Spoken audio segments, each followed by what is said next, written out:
Welcome to the EST Hangout. This is the EST Hangout, and today's guests are...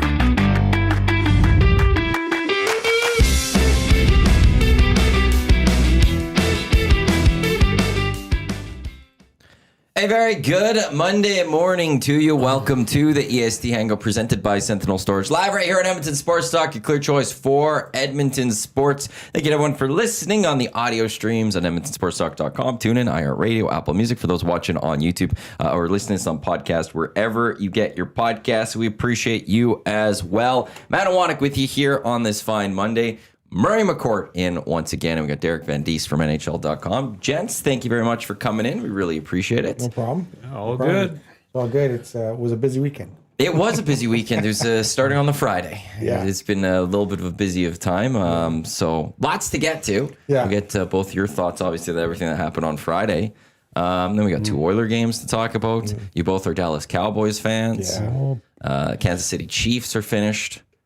Yeah, and so was I'm okay with that. You okay with that? I feel bad for Mahomes ripping up his knee, but Yeah, and you never want to see those injuries, and especially this late in the season. That's a year-long injury, right? How long is he going to be out for? Could be out for a long time. Yeah. So there's a lot for us to discuss today. I'm trying to think like that with that injury, like he's going to miss at least the first half of next season. Yeah, Wouldn't you think? it's about a year to come back. Yeah, and then you're not going to be the same. It's going to take a while. Like so, KC, 2 years from now, they may be competitive again when he's going to be fully healthy. They're following the same path that Tom Brady did. People are pointing it out. He lost to going for his fourth Super Bowl, I think in his 8th season, Tom Brady, and then he tore his ACL the next season in his 9th. Yeah. Patrick Mahomes was going for his 4th Super Bowl last year, lost, and then he tore his ACL. Different times, though. Tom Brady still found a way to win, 4 more Super Bowls? Yeah. So I feel bad, but You don't want it that way. No. But no one's sad that they're out of the playoffs. no, you can't maintain that level forever. Like eventually, you're gonna have to. There's gonna be a dip, like whether it's a dip or a complete crash. I think it's remains to be seen, but it's. They've got a lot of holes. Was it Yeah. 9 years in a row they were in the AFC Championship? Is that accurate? I think so. Something like that. If you're a KC fan, like, oh my God, is that incredible to be able to go through that? But I think for the rest of us, it'd be nice for a little change. Maybe the Buffalo Bills can get a chance to get back in the Super Bowl for another shot at glory that they missed. 7 straight seasons they were in the AFC Championship game. I think that this is Mahomes' 9th season in the National Football League, but as a starter, I think only his 7th. Every year Patrick Mahomes has been a starter until now. He's made it to the AFC Championship game. Okay. And so what's his age then? If he's that long, is he around 30 then? Because that's, AC. I mean, some of these quarterbacks He's dead on 30. He turned 30 in September. So he's got another 10 years left in him. Oh, potentially. yeah. Well, Aaron Rodgers playing into his 40s. Drew Brees played into his 40s. Peyton played to his 40s. Tom played into his 40s. Indianapolis's quarterback yesterday He's played at 44 years old. 4 years old. without playing in the league for 5 years. That's incredible. insane. That tells you how tough it is to be a quarterback in the NFL when you bring a guy back from 44. Instead of there's 200 Division I schools in the States. Yeah. You'd think you'd be able to find a quarterback somewhere, right? Like it's a tough position to play. Yeah. So I heard one yesterday too. I mean, I looked at his stat line. I mean, He wasn't brutal. It wasn't terrible. It wasn't brutal. They lost by 2 points or something to the Seahawks. I heard one conspiracy theory as to why Philip Rivers came back, and that it resets the NFL players. When you retire, you get 5 years worth of benefits. Okay. And it extends to your kids. Okay. And he has 11 kids or whatever it is. He was coming up on the end of that. So now he's extended it for 5 more years, and it's like he made a lot of money in his playing career. So Did you guys see or hear what he signed for? Like, I'm curious what he's getting paid to come back and play here for the rest of the year. No, I've never seen that. But wow, at that age, 5 years out of the game, 5 years removed. Like, He must have kept working out and stuff. Like you Did you see don't come him? off the couch. I don't know. he's not light. it is a $1.255 million deal. Okay. Carrying a cap at $228,000, whatever. So he's probably made like $228,000 yesterday. Yeah. So that's probably prorated over the season. So whatever. He'll get, yeah. Well, why not? Good retirement gig. pad the bank account a little bit more for coming out of retirement play. But yeah, he's not in shape. I mean, did you not see that presser of him? He's round. He's round. Yeah, but there's still muscle there. He's not as ripped as he once was. No. But Wow. There's pictures of Patrick Mahomes, and like that guy doesn't look ripped as a quarterback. Yeah. But he's still somebody I think most teams would want. And is very athletic and all of that. So Well, I remember, you ever see the pictures of Tom Brady and during the combine? yeah, That guy didn't look like an athlete. no, Oh, he sure did. Did it take him 6 days to run the 40 or something like that? 6 days. they said he's still running it to this day. You know, Like, Oh man. it was like the worst, athletically, but he's, he could play quarterback. So he certainly could. yeah, Well, as much as you need the physicality or whatever and the physical tools to play quarterback, you need something between the ears. Yeah. You need to That's where it all understand the starts. game, understand the plays and what's going to develop and foresee what's going to happen and how it's going to play out. And that is so much more important as a quarterback than the physical. You still need to have to make the throw, sure, but if you're surrounded with good athletes, just hand them the ball. Like, just fair. give the ball, throw the ball. Like, You can all make that sorts of argument about the Bears a little bit as they're developing Caleb Williams. He's Well, got I two think running there's- backs that you get the ball to, and you let them go with it. Yeah, I think there's a different, like, there's a shift a little bit. Like, in high school football now in the States, is your best athlete's going to be your quarterback. Before it was like, before your best athlete was wide receiver or running back, or you wanted to get him the ball. Now you want the ball in the quarterback's hands. So your best athletes now are the quarterback. So I think it's a little shift in that regard. Speaking of, I don't know if you guys saw that highlight of I think it was the Louisiana high school state final. No. So one team had essentially won the game. Like a team had tied it, and the kicker missed the extra point. Oh. And so there was 35 something seconds left. So they're running down the clock. Or maybe there's a minute left. They're running down the clock. 35 seconds left. The quarterback takes a knee. The center gets so excited, like the clock was going to run out. He takes off his helmet and throws it. And you could see the coaches losing their minds on the bench because that's an automatic 15-yard penalty. It stops the clock 15 yards. So now the team that should have won the game has to punt. They get the punt blocked. The kid gets a redemption 44-yarder to win the game. He wins it with no time left on the clock. But the game was over. And you feel terrible for, like, I get it. The kids are excited. yeah. Rule number 1, high school football. I remember we were not allowed to take off our helmets. Never, not even on the sidelines. Never take your helmet off. And that's a automatic 15-yard penalty. I think it's in the NFL as well. Take your helmet off, the game's over. But they were running down the clock. The quarterback took a knee. There's still 30 seconds left. So the clock at the end. Game wasn't over, and the kid took his helmet off. And then you could see the coaches losing their minds. Put your helmet back on. At that time, the cat was So out. how do you think? I saw that video. I watched the entire video, and I was just like, same as you. I gotta Are see it, you yeah. out of your mind Yeah. that just happened? Yeah. But could you imagine that kid? Because that's a big deal in high It's school. huge. That's massive. Yeah, And so, like, how does that guy feel? How did his teammates react to it with him and things like that? Because let's relate that for a second. When Stuart Skinner was in Edmonton, if he would have made a mistake like that, what would have happened? His house would have got torched. Yeah. So, this poor kid makes a 17-year-old kid, 16-year-old kid makes a very poor decision. Yeah, the clock's completely running. Yeah, It's and then once he crazy. takes off his helmet, they stop the clock because it's a 15-yard penalty. Which I'll defend the kids slightly He here. got excited, he took off his helmet, but you can't take your helmet off. I know, but in like the NFL, when that situation happens, you take the knee and the clock's going to run out. Both coaches start running on the field to shake hands. Players take off their helmets to run, and they start embracing. The game's just over. We don't wait for the clock to go to zero. It could be 39 seconds left. If the game clock says 40, the coaches just come onto the field and we accept the game's going to be over. Yeah. This game was over. It was over. And like you should have and so I can understand from the kid's perspective to a degree that like you watch the pros and he just starts shaking hands. It's game. Yeah. Or you start celebrating and stuff. And I felt bad. That was a bad decision. then he was the only one to do He was it. the only one to do it because when you played high school football, everyone that's played high school football. Oh, except one guy went to go hug the ref. Went to hug the ref. I don't know. That was kind of weird. But Yeah, the game was over, and then he took his helmet off on the field, and he got a 15-yard penalty. Yeah, those coaches knew. Those coaches knew. It was like, and then then it just sets off a series of events. The other team, if they get the punt off, maybe they hold over, off. exactly.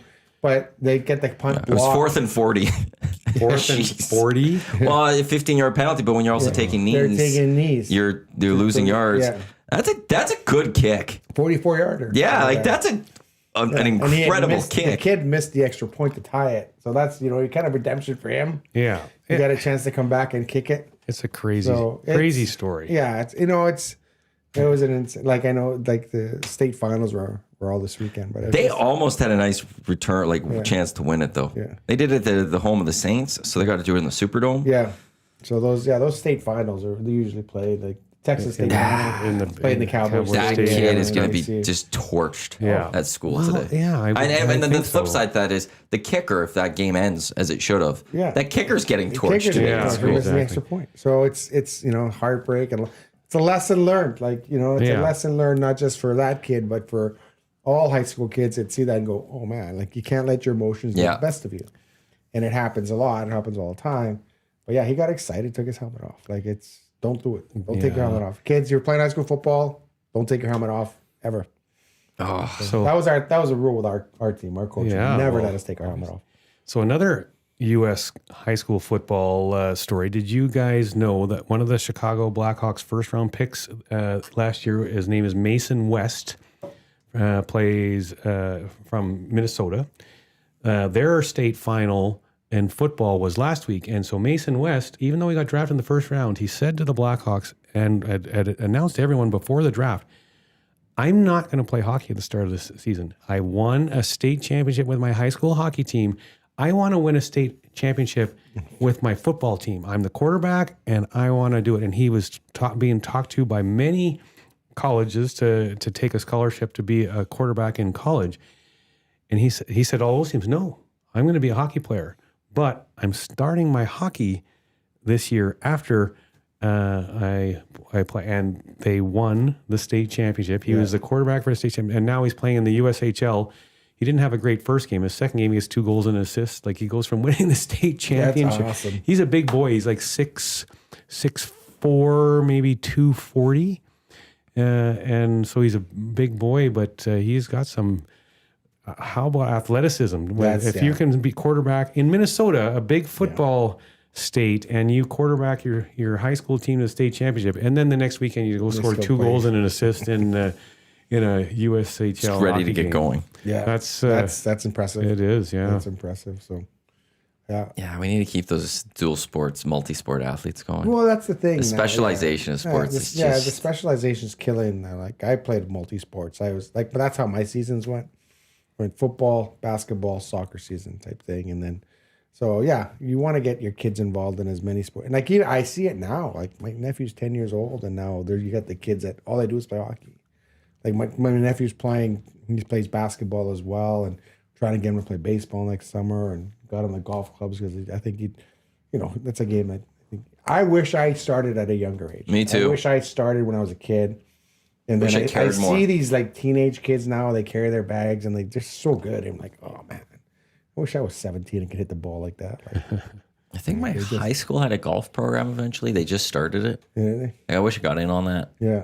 I wish it would have been your tournament that we had over at the ranch, right? What was that? The Michigan guy that could bomb it. Mike, the Michigan fan. I got paired up with him. Okay. Oh my God. It was a show just watching him drive the ball. How far does he hit it? He was hitting 300 plus. Yeah. He was crushed. And I've never seen anyone hit the ball that far. I've never, you see it. When you see it, he's something a else. big guy. Yeah. And he said he used to compete in long driving competitions and things like that. I remember the first hole. What's the first hole? Because he said people were on the I can't remember what hole we started, but people were on the green, and he said, "Yeah, you guys go ahead." And it was far. I hit it to something. Everyone, we all hit it to something, and he waited for the people to get off the green. I'm like, does this guy think he's gonna hit the green from here?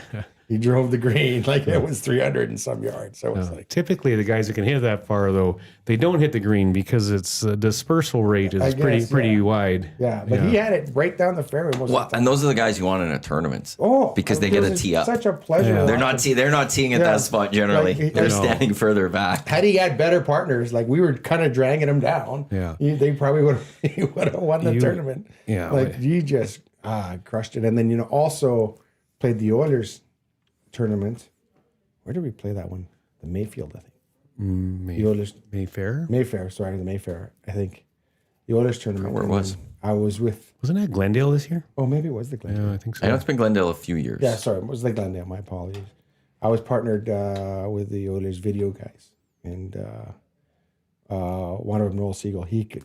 He's not a big guy. He could crush it. He was crushing it. I heard Dustin Schwartz was a good golfer. Yes. Yeah, really good. He's from Stettler, my hometown, and so I knew a lot about his golf. Reading the old Stettler Independent that my parents kept me getting mailed to me for years and years and years, and reading about Dustin Schwartz playing golf as he was growing up. Obviously, better hockey player than golfer, but still. Well, I covered Dustin Schwartz when he played goal in Medicine Hat. Yeah. So I've known him for a while. So yeah. Well, I got to. As well, Matty knows. I've been really good friends with lots of Eskimo players over the years, and play a lot of golf with them. And so, Matty Nichols was really. He's, in my opinion, second best golfer of the football players in my 2 decades around here. Who's number one? Kelly Melvo. Okay. Yeah, I can tell a story about that. Kelly Melvo. I haven't heard Melvo. that name in a long time. Holy. Anyways, Matty Ice, really good. Hits the ball really far. He's a really good player. And he always would tweet about his golf, and he had this hashtag Bubba Long. And then Mike Riley came along, and I became really good buddies with Riley. And Riley wasn't the best golfer in the world, not by a long shot. Yeah. But OMG, can he hit the ball far? Yeah. Like obscene. And he just didn't know if it was going to be 2 fairways that way or 2 fairways that way. But when he got it in the middle, like it's obscene how far it was, like 350, 60, 70. Because he's a big, strong man.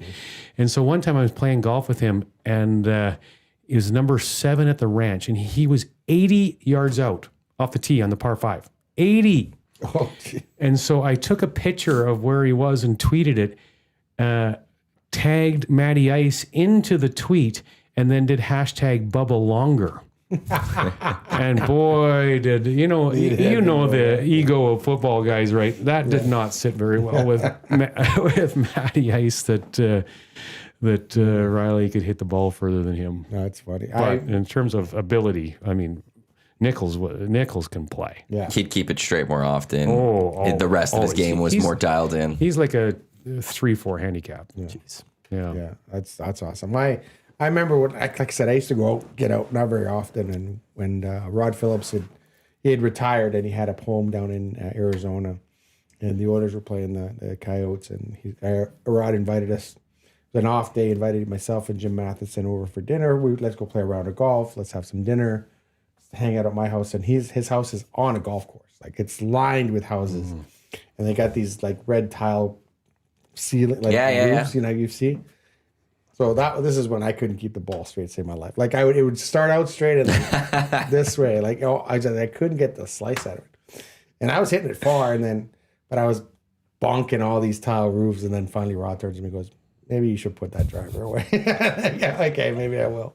Like, these are his neighbors, and I was golfing with them, and I'm clanking these tile. I'd have a tough time landing on a golf course for many reasons, but that's one of them. That's one. Oh, for Because sure. you'd want to be playing all the time. One I'd always probably. want to just go be playing, but then there's also like if I buy a house on a golf course, I'm expecting my house will get hit by a golf ball. Sure, absolutely. It is. I am not going to get mad at a golfer for that. Yeah. I chose to buy this house. Exactly, yeah. But there's just that worry about, am I getting hit by a golf ball? for or sure. something like You're that? out barbecuing steaks one night, and all of a sudden the ball smashes into your barbecue or something. I don't know. Well, I saw there's a video that the guy had his house was just behind the green. Like there's the green, and then his house was there, and yelling at some golfers because they hit some balls into his yard or whatever. And the guy goes like, your house on a golf course. It's going to happen. Unless the golf course was built well after and you didn't know it was coming. Exactly. You knew what was happening. You knew what was happening. You signed up for this. You can't get mad. He said, There was one Lewis Estates. I can't remember. I think it's 15 or something. All the houses behind this green had big shrubs to protect them. Yeah. Except one. And of course, they had these full glass windows. And thankfully, I didn't do anything. But I'm like 50 yards out. I'm like, I'm going to skull this thing. And it's going right into that glass. Like, I was so nervous. Yeah. So, Well, have you guys ever played Lakeside Greens in Calgary? Well, it's actually in Chestermere, just outside of Calgary. No, I don't know. I never heard of it. It's houses everywhere. And there's this one hole, I'm going to forget which hole it is, but it's a short par 4 that goes out straight, and then at the end it's just a snap to the right. Well, the play is, you see those houses right there? Play over it. Play over top of those houses. Oh, gee. And if you hit it hard enough, you'll land right up by the green, and you might have an eagle putt. Like, you're hitting it right over top of houses. Like, those guys that are at the end, like, I just can't, like, the idea, we talk about this every time I play there, is like, if you're out barbecuing steaks or, having dinner on the deck with your family and balls are dropping on you, like, it would be insane. And that one, no one thought of that. Somebody was designing this course as a golf. The housing people were just like, yeah, we could fill in houses here, not realizing, well, the golf play here will be over these houses, and maybe we shouldn't have them playing over these houses. No, because they're thinking, everyone's just going to hit a hybrid out to the corner and then they'll flip wedge on. No, that's not the way golfers' minds work. No. We cut the corner. So, yeah. So, like I said, I was happy that I was able to get out more often. Got myself some nice irons. Are you a guy that would do virtual golf throughout the winter a little bit? I might. Yeah? Because I want to keep that swing. I think I figured it out for the most part. Oh, we were just talking about that before DVD I was saying showed figured up. out golf. Figured out the swing. Figured out how to keep it down the middle. Like, because when it's not down the middle, now I know what I did, what I didn't do. I picked up my head. I didn't turn my club. What all those. You have the checklist to fix. Yeah, the checklist. Yeah, not just, I don't know what's going on. Yeah, this is what I did. Okay. And then, yeah, so it was fun. It was a fun summer. To me, that's why I like the virtual golf, is to just get a little bit of that swing going, because that's the thing. First 2 rounds of the year, it's learning. You don't know if you're slicing something, right? It all depends on the machines, technology that they're using. You know whether it's, I don't trust the yardages. Yeah. And especially short game stuff and putting, forget it. But you can pick up the spin on the ball. Oh, absolutely. It hooks and slices and pushes and pulls. That's bang on, I think, or very, very, very close to it for sure. Yeah. Yeah, the putting is. No, I remember the one I went to. They were like, it's from here to the wall. It's 13 feet, and you putt, and you couldn't line it up properly, and it's just like, this is dumb. Awful. Yeah. Like that, or if you're trying to get under the ball for a chip shot, you're not doing that. Yeah, and So it's not worth considering those things. You're just trying to have fun now at that point. We were talking, I went. I'm in a networking group called Corporate Connections, and we a little group of us, we played indoor golf, and I'm like, oh boy, indoor golf. I practice a lot at this. We have a simulator at the ranch. I practice a lot. I don't play holes, but then we're doing this, and I'm hitting a couple chip shots. I know how far I hit chip shots, and I hit it, and I'm like, no, wait a minute, that is BS. The ball did not do what that said. So I find it extremely frustrating and annoying. So I just practice. Yeah. Yeah. You're not walking away from a virtual golf one and being like, personal best. No, you just. I broke 80 today. And walking around with that one. Practice. It's all about practice. But, but once you can keep the ball straight, then practice is enjoyable, because then you're hitting the balls. And then I remember for the longest time, the one thing is I'm not sure what club to pull out at what range yet. I'm not comfortable. These new clubs basically increased my range by 10 or 15 yards before. Yep. Back in the day, I hit, didn't matter what club I hit it 150 yards. It was really, it doesn't I'm 150 matter. yards, which club? It's the same one, doesn't matter. Just give me a club. Give me a club, I'm going to hit it 150 yards. But now I kind of started to get the feel of, okay, this club will do this, or this club will do this. So it was nice in that regard. So one of the guys that I play golf with, Jeff Lorenz, is a regular listener here, realtor out in Sherwood Park. He just texted me, says, maybe it was the bottle of wine They got your... that made it so I wasn't hitting at the distance that I wanted to. I'm not sure. I don't know. But one bottle. What's one bottle of wine? That's nothing. That's not going to impact golf. That's when you get good. When you get a little. But you're not used to golfing with drinks. Well, that's true. I don't drink on You a don't golf drink course. while you're golfing. No, except for when I played virtual golf because it's not I golf. can see that'd be different. I know some guys have like multiple drinks on the golf course. And, Some need it. yeah. There's some where you like they're not playing well. You see that one drink go in and all of a sudden settles them down, and then they're fine. Or 3 or 4, and then they get really good. But then it's when it's 6 or 7, it's like, oh, there's a tipping point. There's a steep cliff. Yeah. That would like somebody could be going good with that drink, and then all of a sudden, with a snap of the finger, the game's gone. Yeah. Well, it was so just done. hilarious when we were playing this. This Jeff just texted me. He was, I think, tied with me. We only played 9 holes because one of the guys was not very good. But we only played 9 holes, and I think after 3 holes, he might have been tied with me or something like that. And he was like, "Oh my God, yeah, look, I'm tied with Murray." I'm like, "Yeah." At the end of 9 holes, I think I beat him by like 18 or 20 shots or something like that. So You didn't start the people- round with giving everyone a couple shots? Listen, I played golf every Sunday for almost 2 decades with Kevin Carrius, and I give him a boatload of strokes and always have and always will. But I mean, man, if you want to play with somebody, like if you want to say you beat them straight up. Screw the strokes. Like, So if you and I went, well, we'd obviously be I'd different give you tee boxes strokes. and stuff. Obviously, I'd give you strokes, but I don't like that because I mean, KK like. Wasn't KK a good golfer? Not really. No, he's a I always thought he was really good. no, he's like a bogey golfer. Well, you might call that good though. Yeah. Yeah. I would consider that pretty good. Yeah. I wouldn't say that good. Hey, bogey golf gets you 90. Yeah, like if he plays out of his mind, he would be like 84, 85, but he can also shoot 100 pretty easily too. Okay. But that 90 is pretty So normal like he's for him. like, okay, he's in 80 to 100 range, 84 to 90. Yeah. What's your range? Because I'm assuming it's also a lot smaller. And I know you didn't like your ground this year. Yeah, I had a rough year this year, but I would say like at the ranch. I mean, I've shot 64 at the ranch before. Wow. I've had 4 64s in my life, but I'm normal. I mean, that's abnormal for me to shoot like that low. I would say this year because I was bad this year. But I would say if I play really good, I'm 67, 68, 69. If I play average, I'm like 71, 72. If I suck, I'm 75. Okay. So 68, 75 is your range. That's impressive. Yeah, How but many holes in one do you have? 3. 3. Yeah. Okay, that's awesome. But it's one of those things. Like, sure, I can blow my brains out once in a while too, but I mean that's typically an aberration that I would go higher than that.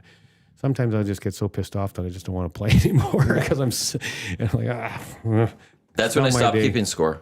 Yeah, That'll get happen frustrated? a couple times a year. I'll just play. I'm done keeping score, and then I start playing better. yeah. I just stop thinking. I stop caring, and Just play. you just get a couple of actually nice shots. Probably still some really bad ones in there, but then you're just like, whatever. I'm not thinking. I'm just addressing the ball, hitting it much cleaner. Well, I used to score by the number of balls I would lose. Yeah. So I was like, how'd you shoot? -7. Oh, pretty good. Yeah, I lost 7 balls. Yeah, But now I got to a point. I played about 4 or 5 rounds with the same ball. I was shocked.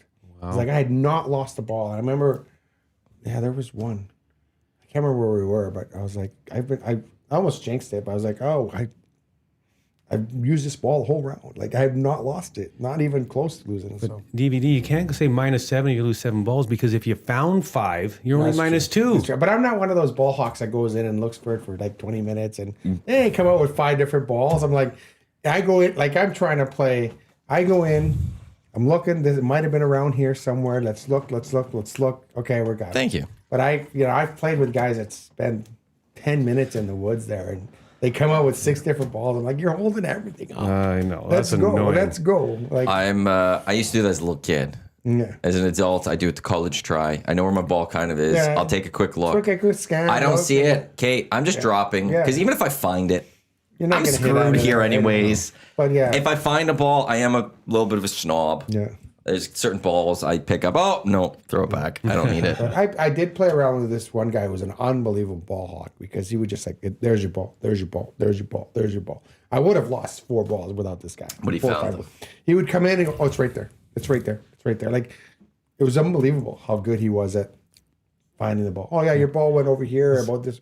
Yeah, there it is. He's paying attention. Maybe that's another thing too. It's like you watch where it lands. You know. Yeah, but usually like, hey, it's by this tree or whatever. but And then if you you drive touch up there and you're like, which tree was it? Where am I relating this next to? Okay, it's that third tree, and then you get up there. It's like, oh, which tree was it? Yeah, which of those third tree of the 300 that are right here? That's why it's a lot better when you mind you though, the Oilers golf tournament. I think who's that? I can't remember. I think I was grouped with Tommy, and in the video coaches, and it was pretty cool because we were driving the ball pretty well, and then Noah would come up and just outdrive us by 15 yards or whatever. But he would be able to like, okay, that's a good drive. Well, I'll try and cut the corner here, and like it was just like it was impressive. Like when watching with a good golfer, play with a good golfer is impressive. So. Yeah, it is. It's always great. This is the EST Hangout. It is presented by Sentinel Storage, Canada storage experts, more than 2 decades helping Canadians through life transition. Canadian storage provider. Find a convenient location nearest you. Sentinel.ca. We've gone 35 minutes into the show, and there was a trade. There was a trade on Monday. There were a Friday. There was 2 of them I got actually. A phone call at 7 a.m. They said heads up, something coming, and I was like, oh, I was expected to be off. Friday too. It was Thursday, like the late game Thursday. So Yeah. we kind of hung out, and then got home, and then I was like, oh, I'm gonna sleep in today. My bosses are in New York, so I'm behind 2 hours behind every day. Yeah. I wake up 2 hours behind, and you get the phone call at 7, and I knew there was something going. Like my boss would have called me at 7. Something didn't go on, and then something's coming down. Get up, get ready. So because every call is registered to the league, so we kind of know. You guys have a little bit of a we have insiders. And then I think it's comical because I sit down on my desk, and then you start seeing the tweets. We're hearing this. We're hearing this. We're hearing this. As I'm writing the story, knowing it's coming. And then it was crazy. And then the trade comes and it all blows up. And then that day, so I was like, okay. So we, I wrote a column story, got on, did the Zoom. Bowman Zoom. Okay, it's good. Good day, whatever. We're talking about it. Went sit down, watch some hockey, and I think it was 6:00. Canucks trade Quinn Hughes. Yeah. I was like, oh, are you kidding me? Long day for you. Oh, it was a really long day. It was one of those. And then the Canucks were out east. So they had, I think they were where were they, New Jersey? I think they're in New Jersey. And so they give the Canucks credit, the Canucks PR staff or media staff. I know they take a lot of heat because they put the media in the bathroom. I don't know if you ever heard that story. But No. So when we were covering the second round of the playoffs, there's renovations going on at the GM place or whatever they call the arena there. And they had nowhere to put the media or nowhere to put the press conference room. So they took basically an old dressing room downstairs. They made that into the press conference room. And then they're like, well, where are we going to put the media? I was, well, we'll put them in the bathroom. And literally in the bathroom. They set up 3 tables in the bathroom. And then they put a little curtain between the urinal and the stalls. And it's like, there's your media workroom. And it was like, are you kidding me? We're literally working in a bathroom. I was like, they didn't care. That's where you guys are. But they How long ago was this? Good. Huh? How long ago was this? When 2024, when they had the second round of the playoffs. Oh, so this is real recent. Oh, yeah. Second round of playoffs. And the funny thing, the guy that was stressed out the most was one of the NHL guys who had to plan. Because once you go to the West Conference Finals, the NHL takes over the media relations. And he's like, we can't have this for the Western Conference Final. We can't put all Vancouver Canucks had a surprise run to the Cup that year. Hundreds of media had it. We could not put them all in a bathroom. And it was like, oh, it was comical. But they did a good job. They knew that they had a bunch of guys back home and they needed to talk. And Patrick Alvin came in and he did a Zoom call. And, there was a couple of tough questions because I think they're upset with the culture in Vancouver right now. Because they think, well, you guys chased JT Miller away. You're chasing, all your good players away. Now you're chased your captain away. Why doesn't no one want to stay in Vancouver? And I think Patrick Alvin held it out press conference pretty well. And I think it was just a situation where everyone knew Quinn Hughes wanted to go play with his brothers. He wants to go play with his brothers. Like Minnesota took a swing here. They're taking a big swing here. It was very similar to Carolina last year with Rantanen. Then they realized, okay, we can't sign him, so we got to have to, But they get another year of Hughes, don't they? Yeah, it's one rest of this year and one more. Well, he's a restricted free agent next year, so they're gonna have to. Okay. Restricted? Yeah. He's young enough. He doesn't come unrestricted till the following season. Like it was a weird contract. It didn't take him to free agency. It took him to a year before free agency. So he's unrestricted free agent 2026 after 2026-27. But he's only got 1 year left on this contract. Yeah. So some of the stuff that's coming out though is that he doesn't want to go to New Jersey because it'll negatively impact his brother Luke's contract ability if he comes in there. But whether that's true or not, who knows? Well, yeah, like I don't know. You gotta not when you have star players and your brothers, like it's tough to fit you guys under the contract. Like Quinn Hughes is one of the best defensemen in the league. Yeah. But Puck Peter has Hughes as one more year and then a UFA. I thought he was UFA too, and so that makes sense. UFA after next year, season. yeah. After next season. He's got one more year at 7.85 and then a UFA. And then he can go that's wherever. what it was, sorry. But if he does not resign, if Minnesota gets him for a year and a half, that was a haul that they gave up Vancouver a got. lot That of was good a players. lot. But They gave up this their is the future Rantanen thing. If they have a year to figure out if he wants to stay. to try to get They him, could trade him. and if not, you can imagine a Quinn Hughes on the market for a deadline. Oh, yes. So you can get some of those assets back, but But then again, you're trading a guy that's going to be an unrestricted free agent, can pick and choose where he wants to. But I'm just because we're in this city. Yeah.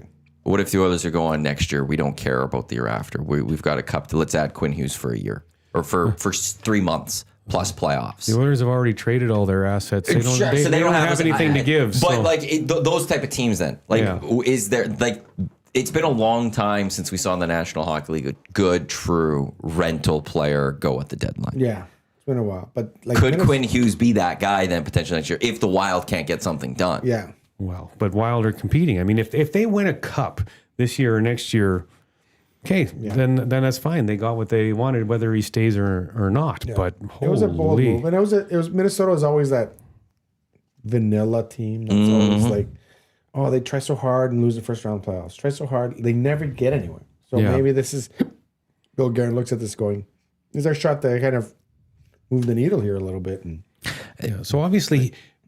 He's a big upgrade over Zeev Buium today on their blue line, but they also gave up 2 other guys that were playing on the team. So Minnesota's depth overall is now they gave up 4 first rounders essentially for Quinn Hughes. That's a big haul. That's a big haul, right? Aidan O'Neill said Hughes at 50% retained next deadline would fetch a lot, and I would agree with that. It would, but that's where the Wild they gave up a lot. But if you're sitting there next year and you're the Wild, like, hey, we're not signing this guy. We can't. We could either stick with him for the rest of this year, go try to win this cup, or maybe the Rantanen, Carolina, Dallas deal. We find a deal out there. Somebody's going to pay for this guy. Because does he have any trade protection? Yes, I think he did. Like, he had to pick and choose, I think. I'm not sure exactly. There's nothing listed anymore on it. But they said to him, like, I remember during a press conference, Alvin said, well, we had to sell Minnesota to him. You want to go to Minnesota? Yeah, because he could have said no. Well, he's got a connection to Bill Guerin, so we'll. Yeah, it's gonna be. It's good. The problem with Vancouver is you don't know who's running that team. Is it the owner? Vancouver is a train wreck. Alvin, it's they just. Yeah, like what's going on there? What's the direction? Are you rebuilding, reloading? I asked Alvin that question. Like, where are you guys now? What are you doing? Well, but with these kids, suddenly that rebuild becomes. Whatever the reload is. But what is Pedersen? I mean, that guy was so good, and now he's he's an not. Anchor there. Like, he can't. Yeah, that contract's not going anywhere. And now he's no move now. No move. In Calgary, yeah. They had to trade him by July 1, or his no move kicked in. So he would have to agree to go somewhere else now. But who in the world is taking on that $11 million a year contract? That's for 1, 2, 3, 4 more years. Yeah, no, it goes till 2032. Yeah, there's no way anyone's making that trade. And they can't retain, even at 25% of that. They're not going to retain 25% of that for like 6 years. That's crazy. They have a bunch of guys on buyout still, I think.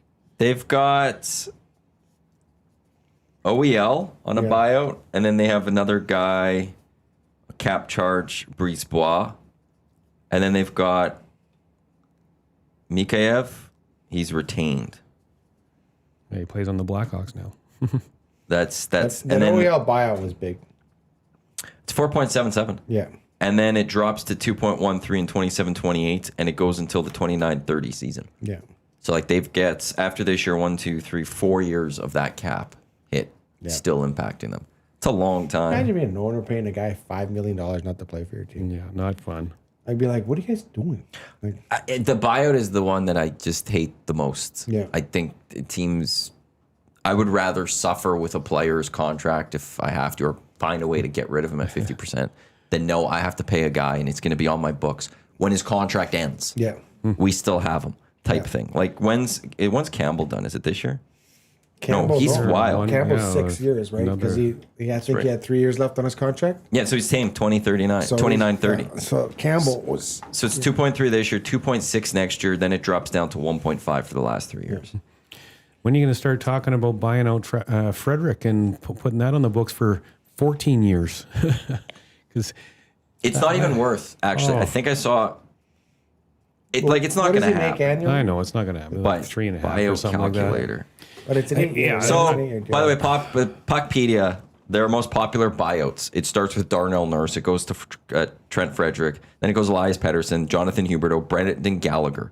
Those are your top few right there. But Leon Draisaitl is also one of the top most viewed buyout calculators. I don't understand that Well, one. he's in year 1. Well, he's 30 now, so he's got 7 years after this one, so he's going to be 37 Leon? by the end of his contract. Yeah, but you're not buying this guy out right now. No.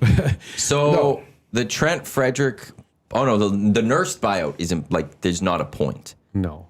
Because anyone would ever think about this. Here is a potential cap penalty, at least right now, if he was bought out this offseason. 7.72, 8.52, 8.52, 8.52. Yeah, it's not just happening. not worth it. And Frederick, that would be on the books for, after this year, 14 years. So it's not going to happen either. Yeah, he's But on the books right no. now for 3.85. If they were to buy him out, it'd be 2.12. So you're getting a little over $1 million in savings. Then it goes up to 3.32. Then it drops to 2.02, and then when his contract ends, it's $821,000 for many, many years. Yeah, for 14. Well, But you're not another- going away from Trent Frederick after 1 year. Not yet. No. Not But yet. he's awful. That was an absolutely insane contract. That was a surprising deal. The length of it obviously was because, they got this guy. They thought he was going to, he didn't do anything in the playoffs. Like He was useless. And I get it. Like He was injured. He was. Oh. That was the badly thing they'll injured. Like say. it was. I remember Trent Fred, like that high ankle sprain. It's tough. And we went. Remember the Oilers finished the season in Southern California or Northern. I can't remember where they finished the season, but they had. Weren't they in San Jose? Yes, I think they stayed in San Jose. Yeah, that's They right. practiced for a couple of days in San Jose. So I went to San Jose, and I remember watching Trent Frederick practice, and he was trying to get back, and he couldn't stop on one side. And I was like, you can't stop on that side. Like he's, like a little kid, he has to stop on because his foot wasn't able to do it. So like this guy can only go straight. He can't go anywhere. But yeah, so he was hurt in the playoffs. But now I think he's too nice of a guy, to be honest with you. Like he just. So if he's not scoring, he's not going to be He that. doesn't have that mean streak in him. Yeah. And I think you expect a big guy like that to have that, but he just doesn't have. Where was the game? There's a big scrum behind the net. It was the game on. It was the Tuesday. Who did they play on Tuesday? Where there was nothing going on. Minnesota was last week, wasn't it? Was it Minnesota came in on that Tuesday? Well, there was the Dallas on the Tuesday, which was the blowout. Then it was the Minnesota the week after where Wallstead had the 1-0 shutout. Maybe that was it or something. There was like the first 2 periods, nothing was going on. Like it was no. It was when they came back from the 3-0 deficit. Who was that against? And then they lost in overtime. Buffalo. First 2 periods of that game, nothing was going on. And then there was a scrum behind the net, and Trent Frederick was on the ice. And then you're thinking to yourself, okay, he's going to grab some guy and ragdoll this guy, and it's going to inject a life into this game.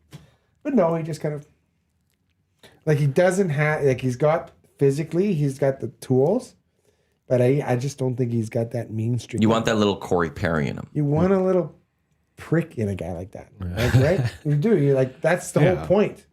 Like you need that guy to kind of like Corey Perry would have stuck someone in. He would have started shit. And it was just one of those. Like I'm not saying start a fight, but I'm just saying at least make your presence known, and then somehow there's going to be inject some energy in this game. That's his job. Like you're an energy guy. So Okay, so let's go back to the trade deadline last year for a second, and that's the move that the Oilers make is to get him. Him and Wallman were the two big moves. So they were looking for some depth scoring and some physicality up front, and they get a guy that was hurt that basically contributed sweet FA the rest of the year. Nothing. Like, go back to that moment. And also gave up money or gave up assets to get Sally retained on that deal. Which, like, it was that one was weird. I mean, hello, Stan Bowman's an idiot, but it's one of the dumbest things they ever could have done. Was there not somebody else that was legitimately available that they could have got something out of that was more than that? Of course there was. Well, somewhere along the road, someone in the organization fell in love with the player. Yes. And they do that a lot. They did. Regula, a guy that they claimed on waivers. Yeah, and they do that. I remember going back to Griffin Reinhardt, how much they loved that guy. Yeah. And I'm like, he can't play. Like, he can't play. Like, and I remember whoever I talked to about that, I remember they traded Griffin Reinhardt where they could have drafted Matt Barzal, but they went Reinhardt instead. I'm like, oh, what a mistake that was. Like, it was just, what a mistake. And I remember I saw him playing junior. He was an exceptional junior player because he was bigger and stronger and he had the longer reach, but he played the game at his speed. Like, he had no acceleration. Yeah. So I said, he's not a good enough skater to play at the next level. And I remember when I covered junior hockey, 7 years in Medicine Hat, and then about 5, 6, 7 years here. Remember a scout said to me, if you're not an exceptional skater at the junior level, you're going to be a below average skater in the NHL and you're going to struggle. You have to be exceptional skater at this level to have a chance. And Griffin Wright was not an exception. You can't teach speed. And everyone would say, well, no, he'll get better. His skating will improve.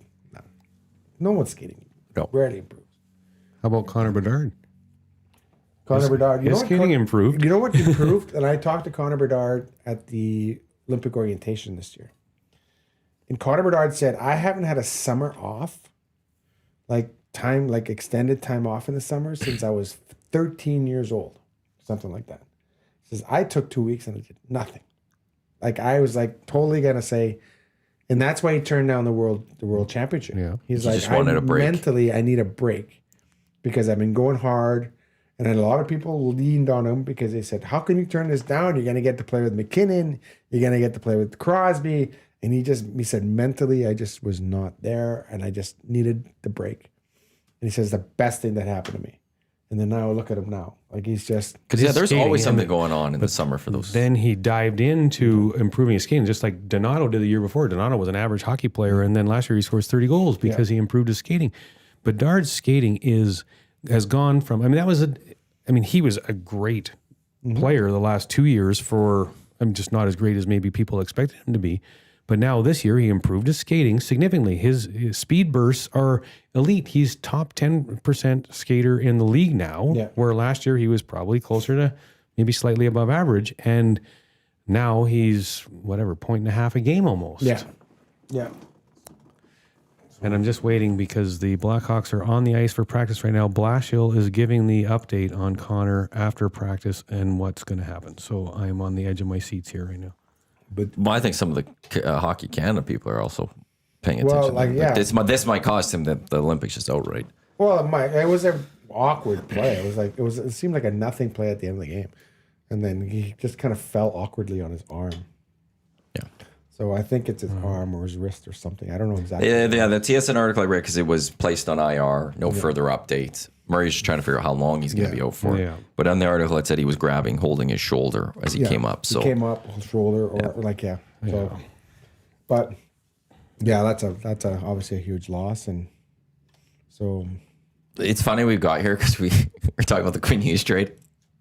Skinner, Jarry. we forgot that trade. Yeah. All right, we might as well get into it. We got an hour to talk about that now. Yeah. So, Murray, let's start with you.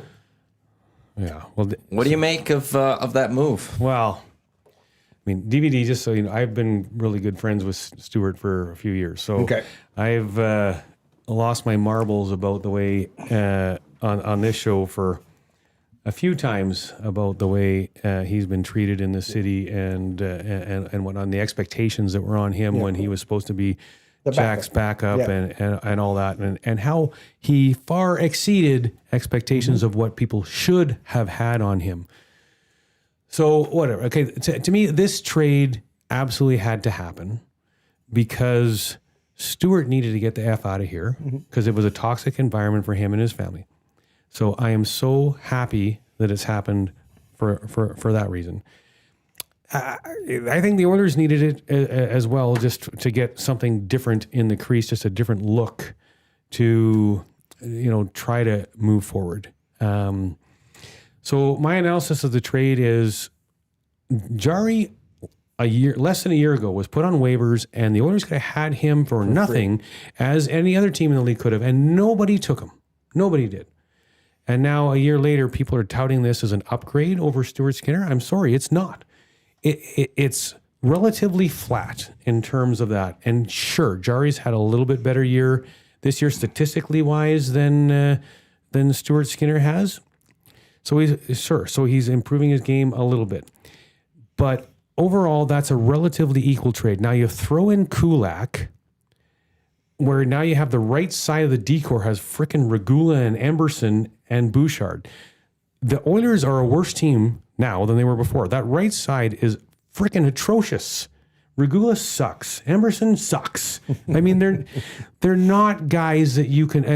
Yesterday, frickin' Evan Bouchard plays 28 minutes because the other two guys can't put him on the ice because they're not good enough to play. So the Oilers are not as good a team today as they were before. Plus, they threw in a second-round draft pick. That's a lot to give up for a relatively mediocre, fairly flat goaltending situation, because now you've made your defense worse. You've given up another asset. Now this other D-man that came in. Teams, go back to the Emberson trade. Emberson, they gave up a third-round draft pick. San Jose is a rebuilding team. Emberson's young. Nobody knows that player better than San Jose. Yeah. San Jose is not giving him up for a third freaking round draft pick if they thought that he was going to be a legit piece in their future. And Oilers, everyone's here, oh boy, this guy's going to be so good. No, he's not. Now you look at Stastny. Nashville is about to go through a rebuild. They're going to try to off all these contracts that they gave to these guys before. And Stastny, a young guy that they gave up for a third-round draft pick. Who knows him better than Nashville? Yeah. Nobody. They gave him up for a third-round draft pick. He's not that good. And now he's going to be the replacement. He's such a great skater. He's this. Oh, come on. He's flip side to Nashville, though, is NHL defenseman. They did pick up Ekholm for a diminishing Barry. Well. And Reed Schaefer. Yeah. So, but they could have used Ekholm at that time.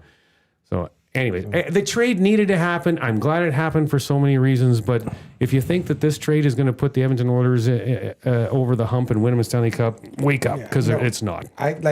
For the longest time, everyone thought it was going to be they're going to bring Jarry, and it was going to be Jarry and Skinner together. That would have been a pretty good tandem. Yes, I agree. A great tandem. Like I said, I'm a big fan of Stuart Skinner. I've followed his career for a long time.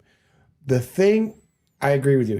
He's going to be Devin Dubnyk. He's going to go and be an all-star somewhere else, and then people are like, how do we give this guy up? Because it's the one thing, you're right. He was rushed into this position, and he exceeded expectations and said, oh, maybe he's ready to be the starting goalie, when he was not supposed to be the starting goalie. Like, Jack Campbell's still supposed to be on this team, right? And it didn't work out. That was a terrible contract that they gave Jack Campbell. It could have been a 3-year deal for Jack Campbell, and I think they would have got him.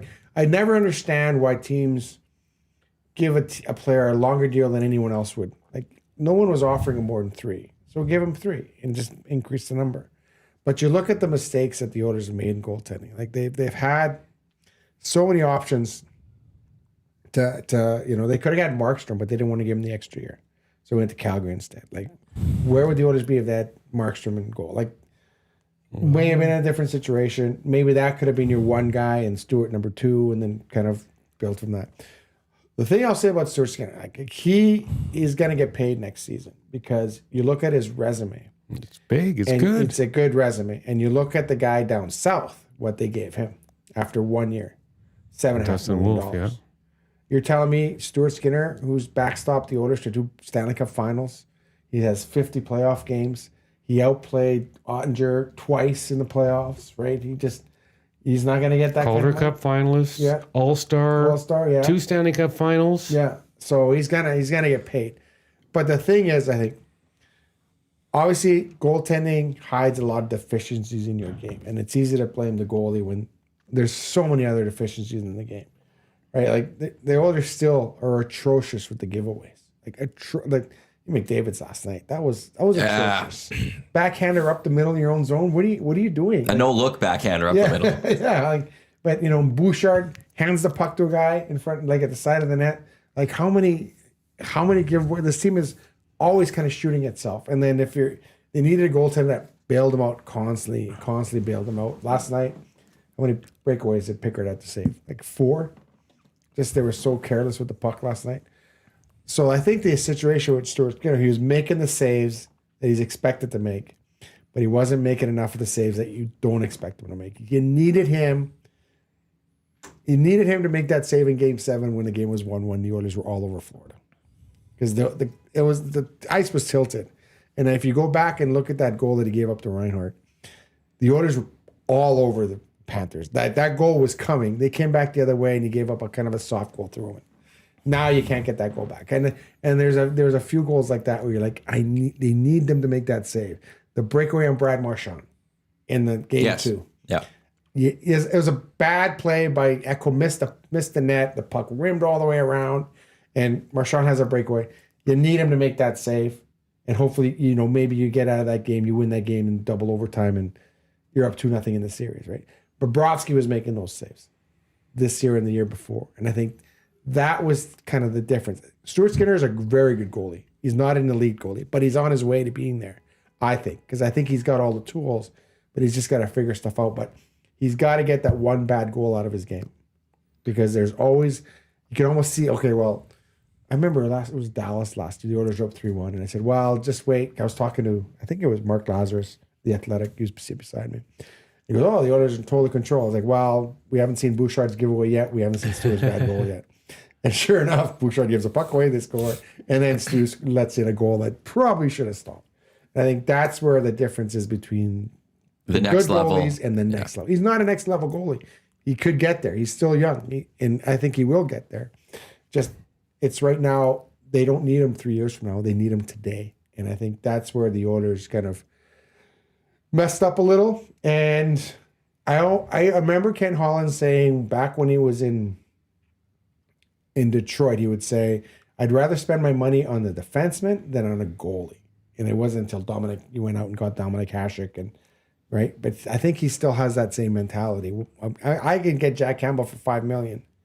I'm not going to pay a guy $8 million to be my goalie. And then obviously things didn't work out. So yeah, and that's where like you say, even though if Stuart Skinner's going to get paid this summer, that's part of maybe why the Oilers make this move here. Oh, Thank you, Mark. part of it too, it's that like, okay, well, we're locking in this other goal. If we're thinking it's a little lateral here, because now we're not going to have to worry about a contract extension for Stuart Skinner. We're getting this guy at this guy's whatever at it is, for 2 years, right, or whatever. He's got 2 years locked in with him, and that's what we just need him to go. And really, that's the thing. It's not about being an overall better goalie.